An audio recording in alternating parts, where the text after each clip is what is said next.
নমস্কার। তো আমি বলেছিলাম যে আজকে আমি একটু লাইভে এসে বলবো। তো আমার প্রথমেই বলে রাখছি যে ইউটিউব যে চ্যানেলটা আছে এপিএল নামে, সবাই একটু সাবস্ক্রাইব করে রেখো। কারণ এবছরে যাবতীয় ফর্ম থেকে শুরু করে যাবতীয় আপডেট সমস্ত কিছু এই ইউটিউব চ্যানেল থেকেই হবে। সবার কাছে অনেকবার রিকোয়েস্ট করেছি যে সাবস্ক্রাইব করে নিতে, কারণ আমার 100 থেকে 200খানা সাবস্ক্রাইবার লাগবে, তবেই আমাদের এই যে এপিএল চ্যানেলটা আছে এই চ্যানেলটা থেকে খেলাটাকে লাইভ করতে পারবো আমরা। যখন খেলাটা হবে, আগেরবারে যেমন বিটি স্পোর্টসে হয়েছিল, তো সেইটা প্রপারলি এপিএলের আমাদের যে চ্যানেল থাকবে বা হোম পেজ থাকবে, ইউটিউব চ্যানেল থাকবে, সেই ইউটিউবে প্রপারলি আমরা দেখতে পারবো। ভবিষ্যতে যখন সার্চ করবে লোকে যে এপিএল নামে, তো প্রত্যেকটা সিজনের খেলা তারা সার্চ করে দেখতে পারবে। সেই কারণেই এই ইউটিউব চ্যানেলটাকে করা। তো সিম্পলভাবে সবাইকে বলেছিলাম, সবাই হয়তো ভাবছে যে সাবস্ক্রাইব করব বিশাল ব্যাপার, আমি হয়তো বিশাল কিছু এপিএল কমিটিকে হেল্প করছি বা কিছু ব্যাপার। তো জানি না যে কী মেন্টালিটি নিয়ে সবাই ভাবছে যে একটা সাবস্ক্রাইব করলে যে তাদের জানি না কত টাকা লাগছে, ফ্রি অফ কস্টেই হয়। তো তারপরও তারা করছে না। 257 জন, 280 জন, 290 জনের মতো ভিউয়ার্স করছে, বাট তাতেও 50 জনের মতো করেছে যারা অ্যাকচুয়াল বোঝে। তো তাতে আমার কিছু এসে যাচ্ছে না। তো মোটামুটি এখন 62 থেকে 68 জনের মতো হয়েছে সাবস্ক্রাইবার। 100 জনের আপ হলে মোটামুটি আমার হয়ে যাবে। কিন্তু আমি এইটুকু বলতে চাইছি যে আমরা আগের বছরও পকেট থেকে বহু টাকা আমাদের খরচ হয়েছে, বহু টাকা। সেটা মানে বলে বোঝাতে পারবো না, বহু টাকা খরচ হয়েছে শুধুমাত্র কেন, যে আমাদের আরামবাগ এই প্রিমিয়াম লিগটা যাতে আরও ভালো করে হয়, বা আমাদের এখানকার প্লেয়াররা সুযোগ যাতে ভালোভাবে পায়।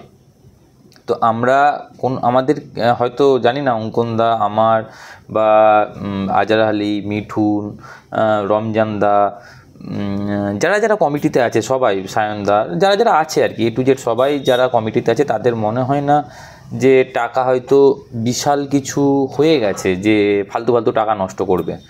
তো কিন্তু তারপরও আমরা জানি যে টুর্নামেন্ট হয়তো ভীষণ যে হাইফাই ডিমান্ডিং টুর্নামেন্ট হবে সেরকমও না, যেটাতে আমাদের যে প্রচুর ভিউয়ার্স আসবে বা এমন কিছু ব্যাপার হয়ে যাবে যেটাতে রাজনন্দিনীর মতো টুর্নামেন্ট বা সৌহার্দ্য কাপের মতো টুর্নামেন্ট হয়ে যাবে, যেখানে জগৎ সরকার, সরোজ প্রামাণিক বা অনেক বড় বড় ফিকুপাল অনেক বড় বড় প্লেয়ার আছে যারা খেলতে আসবে, যার ফলে আমাদের ফোকাস হবে আরও বেশি। এরকম কোনোটাই নয়। কিন্তু শুধুমাত্র আমি সবার কাছে এইটুকু হেল্প চেয়েছিলাম যে সাবস্ক্রাইব করতে, যাতে আমাদের প্রসেসটা অনেকটা ইজি হয়, যাতে সবাই এপিএল সার্চ করলে ইউটিউবে যেন আমাদের এখানে সবাইকার খেলা সবাই সার্চ করলে দেখতে পায়। কিন্তু এখানকার ছেলেদের অনেক সিনিয়র ক্রিকেটারও বলবো, অনেক জুনিয়র ক্রিকেটারও বলবো, সবাইকার কথা বলবো না। তো তারা আমি জানি না কি ভাবছে যে একটা সাবস্ক্রাইব করলে হয়তো আমাদের ওপর অনেক বড় দয়া করে ফেলছে বা কিছু, এরকম কিছু হয়তো ভাবছে। যে তারা সেই মেন্টালিটি নিয়ে থাক, আমি তাদের তো আর মানে মানসিকতা চেঞ্জ করতে পারবো না। তারা যদি ভেবে থাকে সেটা, তো ভাবতে পারে। তো এইটুকু হেল্প আমরা আশা রেখেছিলাম যে খুব সহজেই আমাদের মোটামুটি আমাকে এই সাবস্ক্রাইবার নিয়ে ভাবতে হবে না যে 100, 150, 200 সাবস্ক্রাইবার, আমাদের যেখানে 300 জন মেম্বার আছে হোয়াটসঅ্যাপে বা 300 জন ভিউয়ার্স আসছে, সেখান থেকে আমাকে এতটা ভাবতে হবে না। ভেবেছিলাম সবাই মোটামুটি আমাদের পাশেই আছে, কিন্তু আলটিমেট রেজাল্ট কি, সবাই যে যার নিজেরটাই ভাবে, কি এসে যাচ্ছে একটা সাবস্ক্রাইব করবে। আমার মাথায় ঢোকে না যে এটা আমরা চলতে ফিরতে যারও ভিডিও একটু ভালো লাগলে সাবস্ক্রাইব করে দিই। এটা ভিডিও ভালো লাগার জন্য না, আমি ভিডিওগুলো দিচ্ছি আজকে সাবস্ক্রাইব এই কারণে করতে বলছি, যাতে ভবিষ্যতে আমাদের এপিএলের নামটা সবাই দেখতে পায়। নাকি এটা সার্চ করে বিটি স্পোর্টস লাইভ সার্চ করলে তবে এপিএলে খেলা দেখতে পাবো। তো আমি জানি না এটা কি ইয়ে থেকে সবাই ভাবছে। আমি অনেককেই বলেছিলাম, স্পেশালি হয়তো নাম নেওয়াটা উচিত হয়নি, ওখানে অমৃতেন্দুকে বলেছিলাম, প্রদ্যুৎ ধারার মতো সিনিয়রকেও বলেছিলাম যে তোমরা অ্যাটলিস্ট করে রেখো। আমি জানি না ওরা করেছে কিনা, কারণ ওটা তো আর সম্ভব নয় দেখা। বাট একটা কথাই বলবো যে তোমরা যদি সম্ভব হয় তো সাবস্ক্রাইব করে রেখো। না হলেও ভবিষ্যতে আমি তো এবছর এমনই সিস্টেম করবো যে সাবস্ক্রাইব না করলে কেউ ফর্ম পাবে না, সেটা সামনের রবিবার থেকে সাবস্ক্রাইবার ছাড়া এই প্রোফাইলটা কেউ দেখতে পাবে না। তো যদি কারোর মনে হয় তো সাবস্ক্রাইব করতে পারো, আর রিকোয়েস্ট কাউকে করবো না। তো এবার খেলার বাইরে আমি একটা ছোট কথা এখানে ইনক্লুড করে রাখছি, যে আমাদের সঙ্গে খেলতো আমিরুল ইসলাম, সবাই চেনো, মুথুডাঙ্গায় খেলতো। তো তার একটা শরীর খারাপ হয়েছে, তো কিডনিতে স্টোন প্লাস ইনফেকশান দেখা দিয়েছে, তার জন্য এক একটা ইঞ্জেকশানের 58,000 এরকম কিছু দাম। আমাকে বিলটা পাঠিয়েছিল। তো তার পয়সা অ্যাফোর্ড করতে একটু প্রবলেম হচ্ছে, সেই জন্য রিকোয়েস্ট আমাকে অনেকবার করেছিল, হয়তো গ্রুপেও দিয়েছিল, আমি আলাদা করে যেহেতু ওইভাবে বললে কেউ বুঝতে পারবে না, সেই জন্য আমি ডিলিট করে দিয়েছিলাম। তাই ভিডিওর মাধ্যমে বলছি, যদি কারোর হেল্প করার কিছু মনে হয়, অল্প অল্প করেও হেল্প তো তোমরা করতে পারো, সেটা তোমাদের মানসিকতার ওপর ডিপেন্ড করছে। তো আমি জানি না তোমরা ব্যাপারটা কিভাবে নেবে, কিন্তু এটার মধ্যে আমার কোনো এক পয়সা প্রফিট নেই, শুধুমাত্র ও খেলে আমাদের সঙ্গে, একসঙ্গে দেখেছি, সেই কারণে আমি এটা বললাম। এবার তোমাদের ওপর ডিসিশন, এরকম কোনো বাধ্যবাধকতা নেই। এবার আসছি যে সবাইকার মধ্যে একটা কোশ্চেন ডাউট আসছে যে তারকেশ্বর কেন, দু একটা জুনিয়র ক্রিকেটার, একটা সিনিয়র ক্রিকেটারও একসঙ্গে খেলে বড় হয়েছি, তারাও বলছে যে এবার এপিএল নামটা চেঞ্জ করে এটিপিএল করতে। কেন? কোনো জায়গার যে টুর্নামেন্ট খোলা হয়, ধরে নিচ্ছি খানাকুলে আমি একটা টুর্নামেন্ট খুললাম, আমি গোপালনগর ক্লাবের যে টুর্নামেন্ট খোলা হয়, গোপালনগর ফ্রেন্ডস ক্লাব নাম লেখা হয়, তো ওইখানে কি এরকমভাবে কোনো কিছু থাকে যে তারকেশ্বরের প্লেয়ার না খেললে এটা হবে না, বা আরামবাগের প্লেয়ারের নাম আসছে, বিভিন্ন জায়গার যে প্লেয়ারদের নাম আসছে, তারা তো গোপালনগর ফ্রেন্ডস ক্লাব যে খেলা খুলেছে সেইটা নাম রাখারই দরকার নেই। এটা গেল প্রথম কথা। দ্বিতীয় কথা, তারকেশ্বর আমাদের আরামবাগের সঙ্গে অঙ্গাঙ্গিভাবে জড়িত। এটা আমরা করছি না যে বর্ধমান ডিস্ট্রিক্টে ঢুকে যাচ্ছি, বা এটা করছি না যে তারকেশ্বর থেকেও পেরিয়ে যে মেন লাইনে আছে সেই দিকে ঢুকে যাচ্ছি আমরা। তারকেশ্বরে খুব বেশি হলে 40টা ম্যাক্সিমাম প্লেয়ার বেরোবে, মোটামুটি জুনিয়র সিনিয়র মিলে 40 থেকে 45টা হয়তো প্লেয়ার বেরোবে। তো আমার মনে হয় না এটাতে বিরাট কিছু প্রবলেম হবে কারোর, যে এটার জন্য আমাদের আরামবাগ প্রিমিয়াম লিগের আরামবাগের ছেলেরা এটাতে প্রবলেমে পড়বে বা তারা সুযোগটা কম পাবে। কেন? কারণ বলে দিচ্ছি। এবছর আমাদের একটা রুলস চেঞ্জ হয়েছে যে আন্ডার 25 প্রতিটা টিমে 4টে করে জুনিয়র প্লেয়ার ম্যাচেতে খেলাতে হবে, আন্ডার 25। আর অকশানের সময় 5টা প্লেয়ার জুনিয়র প্লেয়ারকে কিনতে হবে। আশা করছি ক্লিয়ার।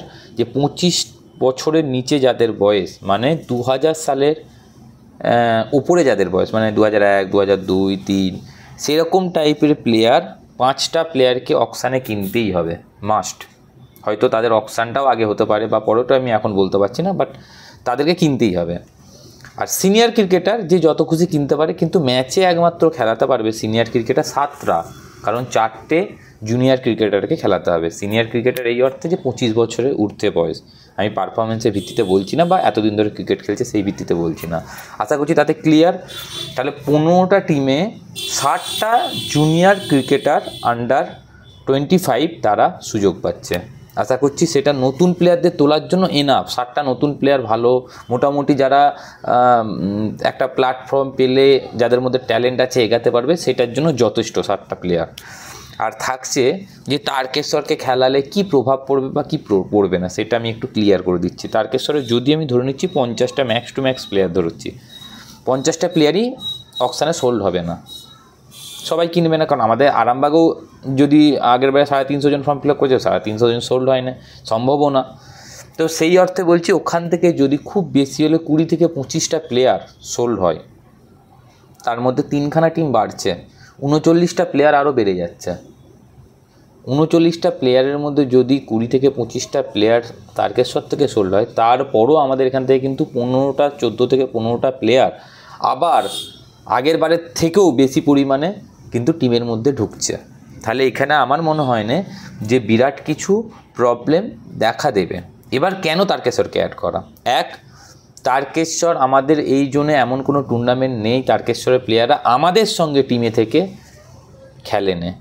সেকেন্ড, এত বছর ধরে তারকেশ্বর ক্রিকেট অনেক বেশি উন্নত, অনেক ভালো ক্রিকেট, খুব মানে পাওয়ারফুল ক্রিকেট। এটা বলছে না যে আরামবাগ অনেক পাওয়ারফুল, কিন্তু তারকেশ্বরও খুব পাওয়ারফুল ক্রিকেট। তো তাদের সঙ্গে একটা থেকে বা তাদের সঙ্গে একটা সম্পর্ক তৈরি করে যদি তারকেশ্বরের দিকে কোনো খেলাতে আমাদের এখানে 2টো জুনিয়র প্লেয়ার খেলতে পায়, সেটা উপকার কিন্তু আমাদের এপিএলের যে সমস্ত প্লেয়াররা খেলবে তাদেরই হবে। 3 নম্বর জিনিস, 15টা টিমে 15, 12, 180 জন হচ্ছে। তো আমি যদি হিসাব না ভুলি, 12 × 15 180 জন। আর যদি 13টা করে প্লেয়ার কেনে, 15 × 13 মোটা 200টা, 195 প্লেয়ার কিনতে হবে মোটামুটি। তো আমার 195টা প্লেয়ার মানে 10 ওভার করে খেলা হবে।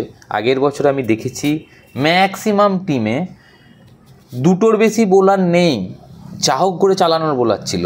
দুরপে বল যাচ্ছে, মাথার ওপর দিয়ে যাচ্ছে, গড়িয়ে যাচ্ছে, এরকম টাইপের বোলার ছিল। এবার আমরা একটা টুর্নামেন্ট খুলেছি যেটা 7 দিন ধরে লাইভ হচ্ছে।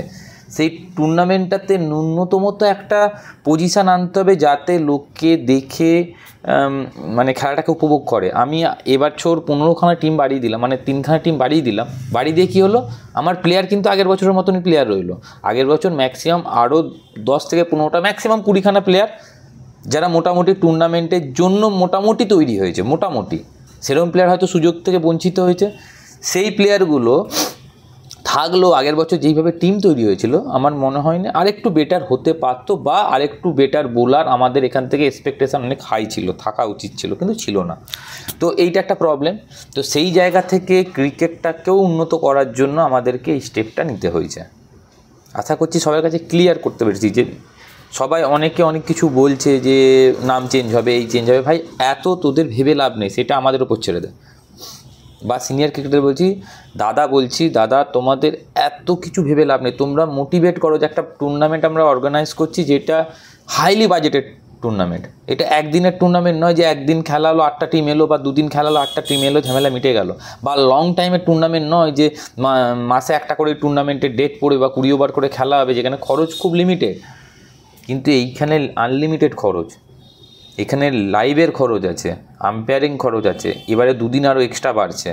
লাইভের খরচ আছে, আম্পায়ারিংয়ের খরচ আছে, মাঠের খরচ আছে, প্যান্ডেলের খরচ আছে, খাওয়ার খরচ আছে, অকশানের খরচ আছে, ট্রায়ালের খরচ আছে, বল প্রাইজ, মানে প্রচুর খরচের কোনো লিমিট নেই। আমাদের মোটামুটি যেভাবে বাজেট কষে আমরা বার করেছিলাম 4 লাখের ওপর বাজেট চলে গেছে আমাদের বছর।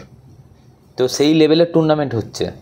যদি কোনো প্লেয়ার ভাবে যে হ্যাঁ, প্লেয়ারদের গুরুত্ব অবশ্যই আছে, আমি নিজে একটা প্লেয়ার, আমি কোনোদিনও কাউকে অসম্মান করছি না, যে ভাবে যে আমরা আছি বলে চলছে, অবশ্যই একটা প্লেয়ার নিয়েই টুর্নামেন্ট তৈরি হয়।